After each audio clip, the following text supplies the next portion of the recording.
Dünən axşam xəbər yayıldı ki, Bakı şəhər Səbail rayon məhkəməsi Mehdiyev Ramiz Ənvər oğlu barəsində cinayət işi üzrə qərar qəbul edib.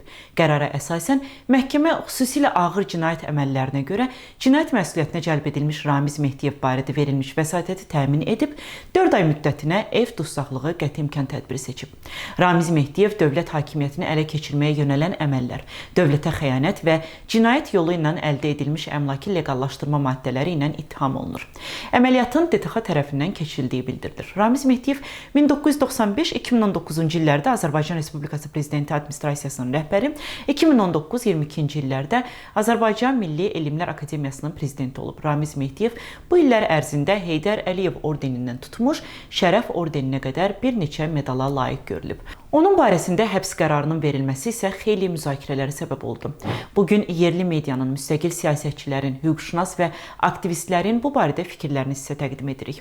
Müsavat Partiyasının məclis sədri Arif Hacılı bu haqda yazır ki, heç şübhəsiz ki, ölkədə hakimiyyətin atadan oğula keçməsi əməliyyatının memarı Ramiz Mehdiyevdir. O zaman bu prosesin ölkə içində təşkilatçısı da, müxtəlif vədlərlə buna Moskva, Ankara, Vaşinqton üçlüyünü razı salan da Ramiz Mehdiyev olmuşdu. İl dönümünü qeyd etdiyimiz qanlı oktyabr hadisələrində, bundan sonraki çoxsaylı həbslərdə, seçki saxtakarlıqları və ölkənin tədricən indiki avtoritar duruma gətirilməsində Ramiz Mehdiyevin rolu böyükdür. Lakin Ramiz Mehdiyev bu əməlləri tək başına yalnız öz təşəbbüsü ilə törətməyib və başlıcası cinayət məsuliyyətinə bu əməllərə görə cəlb olunmayıb. Tam əksinə görünür, son dövrlərdə bu işlərin öhdəsindən layiqincə gələ bilmədiyi və yaxud da ki, xidmətlərinin əvəzində hakimiyyətdə daha çox paya sahib olmaq iddiasına düşdüyü üçün bu aqibətlə üzləşib.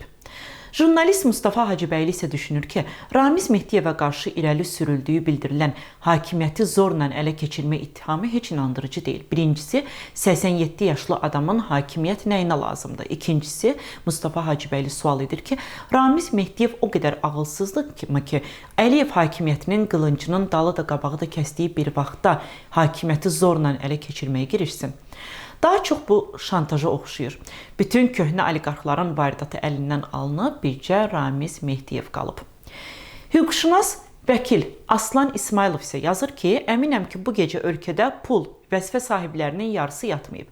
Xüsusilə Prezident Administrasiyasında, icra hakimiyyətlərində, Nazirlər Kabinetində, Milli Məclisdə, Milli Orduda və Təhlükəsizlik Şurasında şübhəm yoxdur ki, tam siyahı Dövlət Təhlükəsizlik Xidmətində artıq hazırdır. Digər vəkil Rəsul Cəfərov isə bu məsələ ilə bağlı fikrini bölüşüb deyir ki, bəlkə də Tərtər işini tam araşdırmağın vaxtı çatıb. Real Partiyasının sədri Natiq Cəfərli qeyd edir ki, dövlət çevrilişinə cəhdin iqtisadi, hərbi, media, məmur və siyasi ayaqları olur. Ümid edirəm ki, hökumət bunu bilir.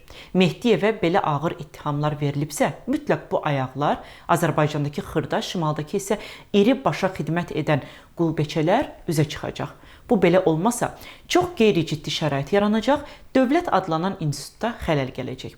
Məni siyasi ayaq maraqlandırır. 30 ildir müxalifət düzəldib gündəmdə saxladığı partiyalar, adamlar siyasi səhnəni necə zəhərlədiklərini görmüşük.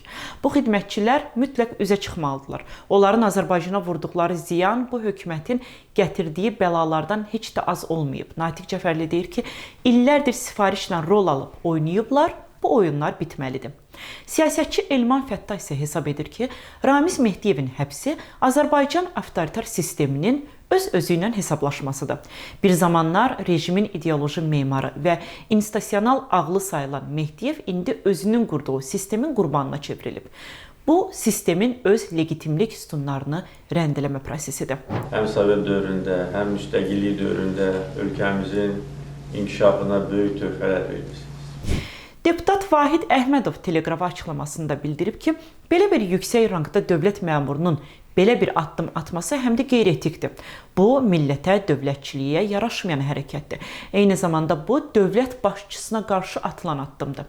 Dövlətə, onun suverenliyinə qəsd etmək, dövlət çevrilişinə cəhd ağır ittihamlardır. Ona görə də bu işi tutan hər bir şəxs cavab verməlidir, deputat qeyd edib.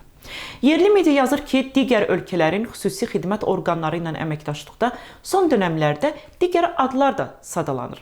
Hansı ki, onlar arasında keçmiş Xarici İşlər Naziri Elmar Məmmədyarovun, ləğv edilmiş MT-nin rəisi Eldar Mahmudovun, eks-mədəniyyət naziri Əbülfəz Qarayevin, Milli Məclisin sabiq sədri Oqtay Əsədovun, Prezident Administrasiyasının sabiq şöbə müdiri Əli Həsənov və Vətən müharibəsi zamanı vəzifəsindən uzaqlaşdırılan qərargah rəisi Nəcməddin Sadıqovun da adı var. Yeni Azərbaycan Partiyasının Veteranlar Şurasının sədri Arif Rəhimzadə APaya açıqlamasında bildirib ki, Ramiz Mehdiyevin partiyadan çıxarılması məsələsi yaxın günlərdə müvafiq qurumlarda müzakirə olunacaq. Rəhimzadənin sözlərinə görə Mehdiyev artıq nə yapın, nə də Veteranlar Şurasının üzvü kimi qala bilər. Məhkum olunan insan partiyada qala bilməz. Hələlik.